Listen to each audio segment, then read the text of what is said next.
Hey guys, this is Tauna. Today we are going to be talking about the announcement of there being 3 universes beyond products next year. This is really interesting. So far we have confirmation of what 2 of them are and everything, but we've got confirmation there is going to be a 3rd one. So we're going to talk about what we do know and what we can kind of infer from what they're talking about here. And then finally, I'll give you some ideas on what I think it could potentially be.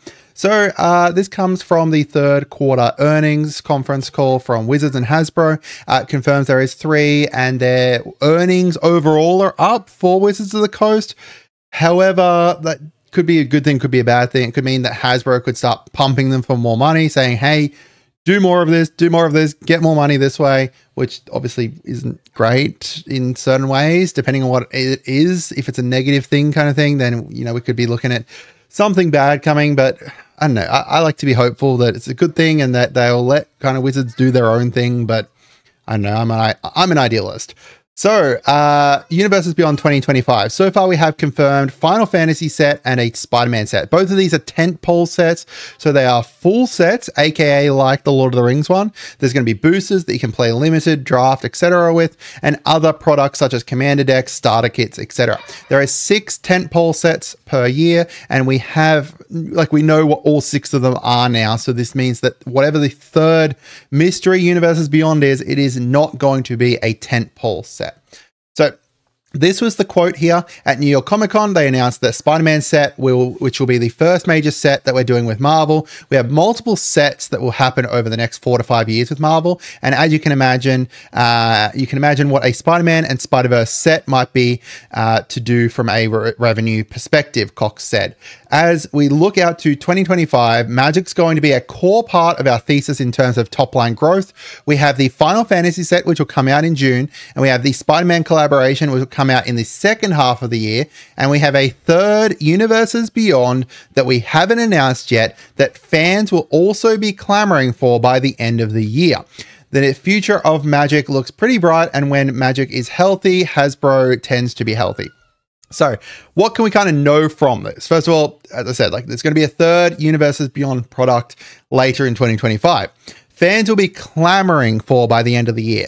So that's a very interesting phrasing. To me, that made it think like it's going to potentially tie in with something that's releasing next year beyond, obviously, Magic. So they tried to line up the Fallout with the Fallout show. Warhammer 40K came out around Darktide. Lord of the Rings came out around the same time as the Rings of Power.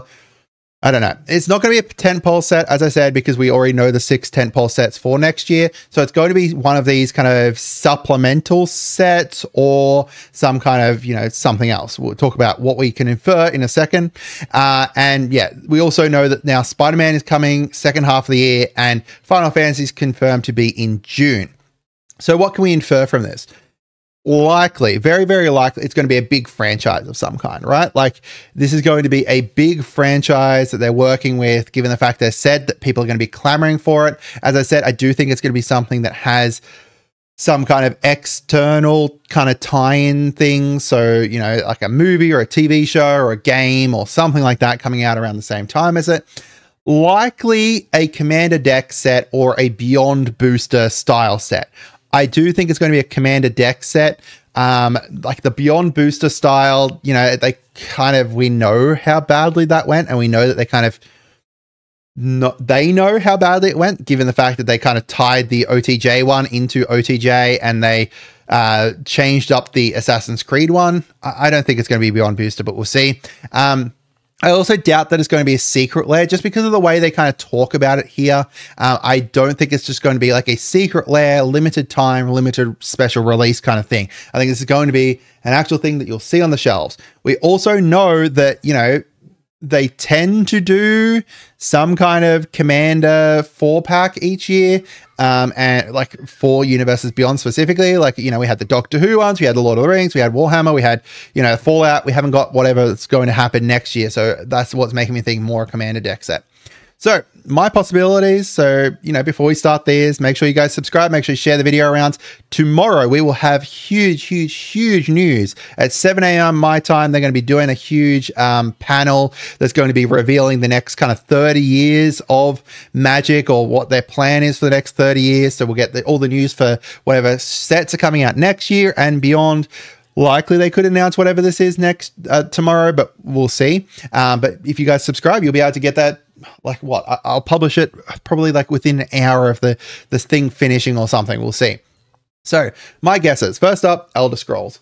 My light's being all funky today, by the way. I don't know what's going on. I think it's just because it's sunnier. So Elder Scrolls, the Elder Scrolls game's meant to come out 2026, but we also know that it was originally meant to come out like next year or the year before. And that is a huge franchise, right? A beloved franchise by so many people. And given the fact that it's meant to be early as 2026, it could be like a couple months prior to that kind of Elder Scrolls 6 coming out. I don't know. Skyrim was one of the most, like, the biggest games when I was younger. Morrowind as well. You know, people absolutely love the whole Elder Scrolls series. So, and Elder Scrolls Online's been going for a while and going pretty decently well from what I've heard. So it would not surprise me if it was Elder Scrolls. And there's just a huge amount of lore they can pull from, right? Like, not even just like your adventurers. There's gods, there's vampires, werewolves, all that kind of stuff. Like, there's a just huge amount of stuff they can pull from the Elder Scrolls. Like, not like even like, you know, yeah, they've got a crazy amount of lore to do with it. Next, Marvel, right? Like, so we've obviously got, oh my God, my green screen's gone funky. We obviously got like the Marvel set coming out next year for specifically Spider-Man, but that doesn't mean that they couldn't do Marvel pre-cons as well. So, you know, they do some Spider-Man pre-cons, and then, you know, people are like, oh, I really love those Spider-Man pre-cons, but I wish they did a pre-con for Wolverine. I wish they did a Hulk pre-con. So they could do pre-cons later to tie in with this still. And there is like 3 different Marvel movies coming out next year too. You know, we've got Fantastic Four, we've got the Thunderbolts, and then we've got Captain America. What is it called? Captain America Red Hulk. It's not called Captain America Red Hulk. It's got Red Hulk in it. Wow, my brain's blanking on that. Either way, you know, we've got a huge amount of different stuff that they could potentially, New World, Brave New World, that they could tie in with that. And people love, like, you know, the whole Marvel thing. So having like Marvel pre-cons would make a lot of sense there. We've also got like League of Legends / Arcane. In recent years, Arcane has become huge.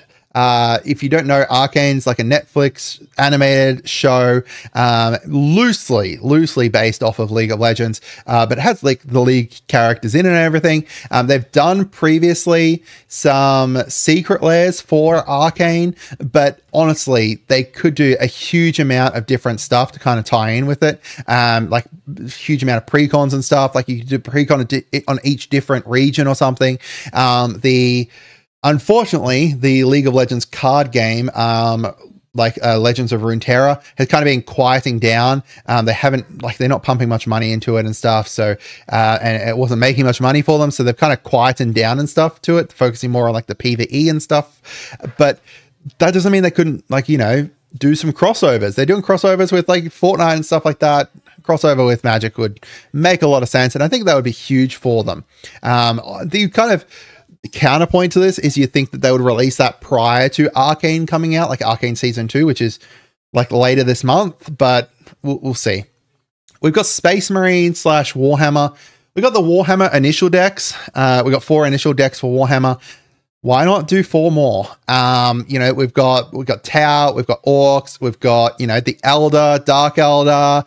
We've got so many different races there that weren't represented in those 4 initial ones. They could even do like different types of the Space Marines, like, or, you know, different demons, or, you know, there's a different crazy amount of stuff you could cover with Warhammer, a huge depth to the lore. And same with like all of these, they all have really in-depth lore that you could easily build out 4 pre-cons from.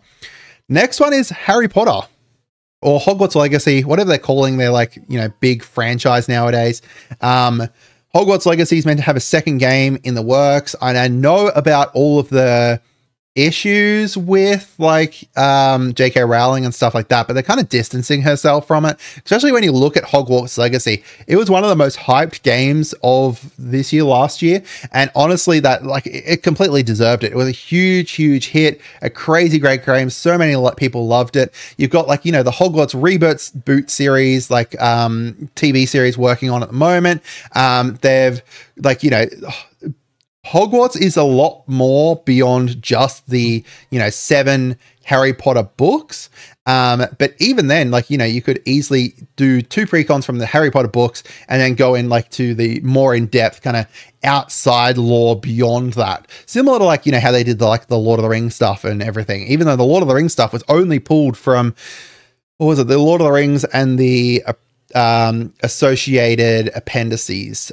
So this is kind of similar to that, where, you've got a bunch of lore, and there's more lore to Harry Potter than there is to the initial like Lord of the Rings that they had access to, more characters and stuff. If you start looking at like the extended universe, just because of the fact that they were only tied into those 3 books and appendices for Lord of the Rings. They didn't have access to Hogwarts or Hobbit or Similarity or something.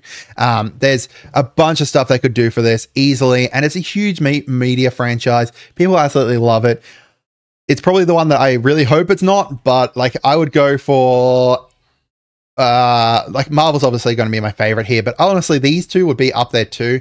Elder Scrolls is close. I really loved, as I said, loved Skyrim. I loved Morrowind, so it would be great.